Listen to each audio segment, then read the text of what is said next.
Приветствую всех телезрителей телеканала Якутия-24. С вами Марфирина Алексеева в программе News on Air. И сегодня я вам расскажу о студентах-энтузиастах, которые записали, создали аудиокниги на якутском языке, а также о самых лучших охотниках, по мнению Ленского района, о лучших рыбаках и о других интересных событиях, касающихся туризма и развлечения нашего весеннего якутского национального. Ну что ж, поехали! Студенты из поселка Светлый Мирнинского района записали аудиокниги сказок, рассказов и даже стихов якутских поэтов. Причем это не просто аудиокниги. Трек сопровождается иллюстрациями детских рисунков на разные сюжетные темы. А реализовать это удалось в рамках муниципальной программы «Мирнинский район доброжелательный к детям». За выигранные деньги в размере 19 тысяч рублей ребята приобрели микрофон и другую звукозаписывающуюся технику. Я пообщалась с куратором проекта Туярой Габышевой. Она поделилась с некоторыми интересными подробностями. Предлагаю послушать. Актуальность данного проекта заключается в том, что отсутствует аудиокнига на якутском языке произведений писателей Республики Саха-Якутия. Цель данного проекта – это популяризация родного якутского языка. Над реализацией проекта работали обучающиеся студии дополнительного образования «Шакив науку». Это студенты Светлинского филиала энергетики, нефти и газа, Мирнинского регионально-технического колледжа, студенты второго курса. Сами ребята, студенты, отнеслись к созданию аудиокниги с большим энтузиазмом. Были записаны такие произведения, как «Старушка Бейберикен с 5 коровами», сказка о лосе и мышке, о зайчике, стихи Ивана Мигалкина и Семена Данилова, а также, конечно же, рассказы Платона Аюнского. Причем озвучка до более милая и качественная. Голоса и эмоции молодых дикторов совпадают по жанру произведений. И все это на фоне музыки, которую тоже сами создали студенты и подобрали. Я озвучивал стихи Ивана Мигалкина и Семена Данилова. Если вы задаетесь вопросом, для чего же нужен данный проект, наша цель – развить и распространить якутский язык и культуру. Я на этом проекте звукорежиссер. Собрал ребят, желающих иллюстрировать и озвучивать произведения. Работалось очень интересно. Мы реализовали несколько разделов, и я надеюсь, что в дальнейшем мы выпустим еще больше подобных проектов. На этом проект не заканчивается. Ребята придумали очень интересные моменты, которые тоже нам рассказали. Предлагаю послушать. Перспектива данного проекта мы планируем перевести на русский язык нашу аудиокнигу, произведение.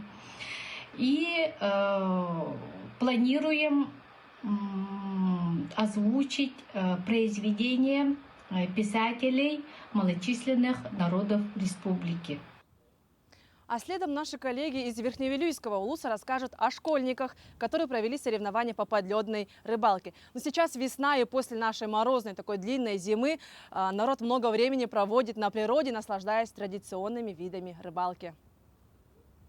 Верхневилюйский детский технопарк активно работает в воспитании бережного отношения к окружающей среде и пропаганде здорового образа жизни. Соревнования по подледной рыбалке проводятся с 2016 года. Хорошо, что дети не забывают про этот конкурс, ждут этот конкурс, радуются. И почти уже каждый год мы встречаем тех же наших участников прошлогодних, что очень сильно радует. И видно, что они готовятся, и руководитель тоже готовится, отцы готовятся. В виды соревнований входили чистка снега, бурение лунки на время, бег на 100 метров и гонки на охотничьих лыжах.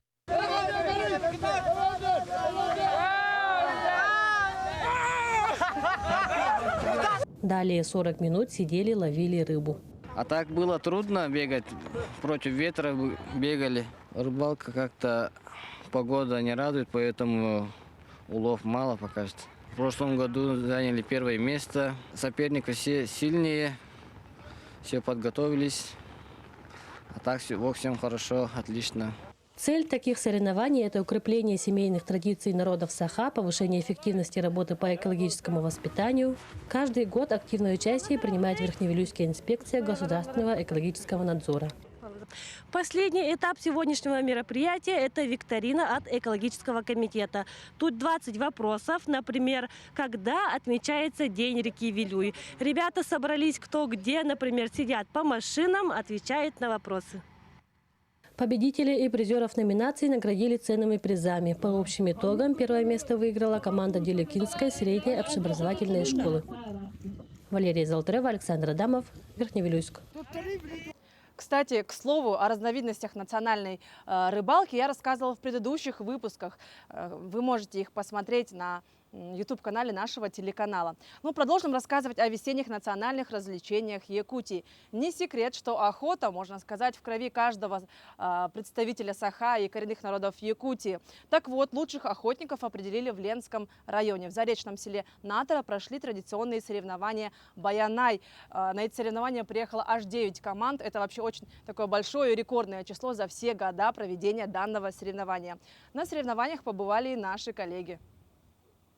Разжечь огонь, продолбить прорубь, метко попасть в цель и, конечно, преодолеть полосу препятствий сквозь непроходимые сугробы. Испытания для настоящих северных мужчин. Баянай в этом году прошел в 9-й раз. По традиции охотников на своей земле собирают натуринцы совместно со спорткомитетом при поддержке администрации Ленского района.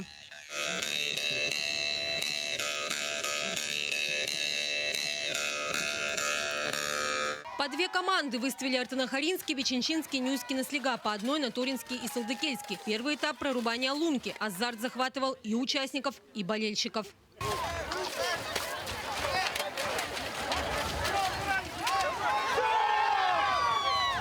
А после участники погрелись у костра. Нужно было не просто развести огонь, а вскипятить ведро воды. Успешно с этим заданием первыми справились хозяева праздника, глава Наторы с сыном. Лично разжигали пламя. Погода совсем не благоволила в этот день охотникам. Порывы ветра создавали препятствия. Азарт главное. Азарт, счастье участвовать в этой соревновании. Это мой сын, отец с сыном. Ну, первое взяли. Это радостно. Сборка ружья и викторина – это словно не конкурс, а настоящая передышка перед предстоящей эстафетой, для которой нужно немало сил и сноровки. Преодолевать веревочную переправу сложно даже без груза. А охотники проходят этот этап с полным обмундированием, рюкзаком и патронтажем. Пробежать по сугробам с бревном наперевес тоже не так-то просто даже подготовленным и постоянно тренированным участникам. Лучшими в эстафете себя проявила команда «Акела» от администрации Ленского района. Бег по целине снегу и из 8 этапов состоит. И поэтому каждый этап от другого этапа отличается. И поэтому там надо быть готовым к бегу. Ну и спортсмены. Тут же не все спортсмены, тут и охотники, и простые деревенские парни. Как оказалось, о колоритном празднике Баянай уже известно даже в столице Якутии. Решили вот с ребятами приехать на выходные и посмотрели, как это все происходит. Мы сами тоже ничего не знали, как это костры разжигать по-быстрому, да, можно за минуту разжечь, оказывается, костер и вскипятить ведро воды. Может, выставим с города Якутска, с ребят, которые пожелают, тоже поучаствовать в следующем году, как раз это будет юбилейный. В этом году высокий уровень показали нюйцы. С последних строчек они поднялись до лидирующих. Нюйская команда «Спарта» завоевала бронзу, серебро «Акела», а победителями стали чимчинцы «Сонульдют». Также награждали за каждый конкурс в отдельности и лучших охотников отметили специальными призами. Атмосфера праздника царила весь день. Несмотря на конкуренцию, все команды были дружны. Анна Кожевникова, Виталий Андреев, Ленск. В России уже на протяжении 40 лет проводится гонка «Лыжня России». Жители города Нерюнгри также решили присоединиться к такому масштабному мероприятию. Марафону на забеге также побывали и наши коллеги. Все, готовы? Да! На старт! Внимание! Марш! Семья Фатькиных в «Лыжне России» принимает участие уже не первый год. Дмитрий занимается лыжным спортом с 12 лет и имеет первый разряд. Его супруга Татьяна увлеклась лыжами благодаря мужу и теперь тоже постоянная участница всероссийского марафона. А вот маленький Григорий попал на соревнования впервые и стал самым молодым участником. Дебют наш мы пробежали с малышами с детского садика, нам год и 10. Поэтому всей семьей занимаемся лыжами. Когда Григорий встал на лыжи, скажите мне? Мы встали в год и 7. Первый наш... Ну, это зимой. Ну, этой зимой, получается, да, в декабре месяце мы встали на лыжи. Разговаривать мы не можем еще пока толком, а на лыжах уже ходим вовсю. Поучаствовать и поболеть за своих приехали жители поселка Чульман, где лыжный спорт развивается особенно активно. Ну, я сама не стою на лыжах, а ребенок у меня уже 4 года занимается. Второй раз участвует на Лыжне России. Я сегодня пришла ее поддержать, желаю ей победы и вообще нашим участникам с Чульмана. Мы из Чульмана, у нас замечательная вообще команда. У нас много победителей по России, дети побеждают. Вот. Будем надеяться, что они победят. Для каждой категории участников подбираются соответствующие дистанции. Так, для дошкольников эта дистанция составила 150 метров, а самые опытные участники преодолели путь длиной 5 километров. Заявки на участие принимались как предварительно, так и на месте перед стартом. Были разосланы положения по школам, по предприятиям, и также все освещалось в СМИ. Принимают участие все желающие, от спортсменов до простых школьников, учащихся учебных заведений и работяги обычные. Количество участников, сейчас не могу сказать, но где-то в районе 400. Помимо победителей, в каждой категории награды и спецпризы получили самые возрастные участники среди мужчин и среди женщин и самые юные участники соревнований. Ирина Кичигина, Захар Головин, Нерюнгри.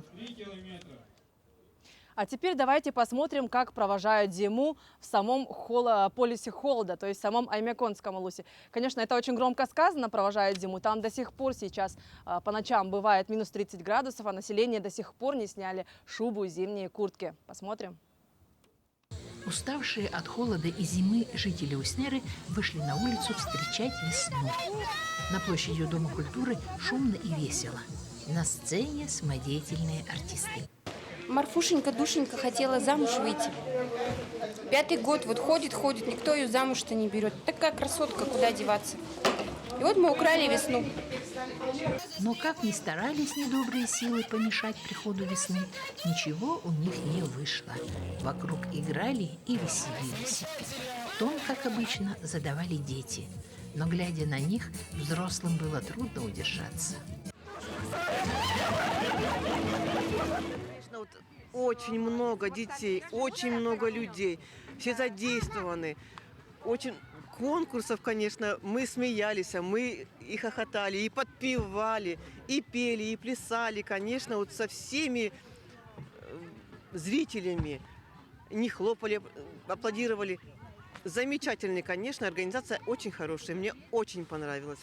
Радостная, счастливая, благодаря празднику, который нам подарили сегодня. Спасибо организаторам праздника. Спасибо огромное. Я очень счастлива, что побывала на празднике.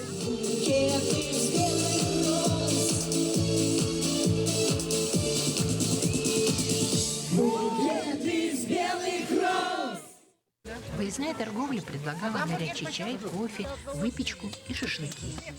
Я здесь участвую в этом мероприятии первый год на проводах зимы. Здесь все очень организовано, все ярко, красочно, весело. Мы плясали, отдыхали душой. В центре площадки сжигается кукла, символизирующая зиму. Этот момент запечатлели, кажется, все присутствующие. Наконец-то в нашем суровом краю, на полюсе холода, наступила весна, долгожданная, поднялось настроение. Можно выйти с детками погулять, сразу же хочется жить, мы все оттаяли. Вот, хочется пожелать, чтобы после весны нашей пришло теплое, недождливое лето, и оно было, чтобы плодотворным. Ура! Весна, наконец! Всех с праздником! Теперь, по всем правилам, зима должна покинуть Аймяконию. Поживем, увидим. Светлана Поцелуева, Павел Комин, Уснера. На сегодня это все. Завтра в это же время предлагаю встретиться снова в эфире и узнать о самых интересных событиях, касающихся традиций, быта и туризма нашей необъятной, большой, загадочной Якутии. До новых встреч в эфире!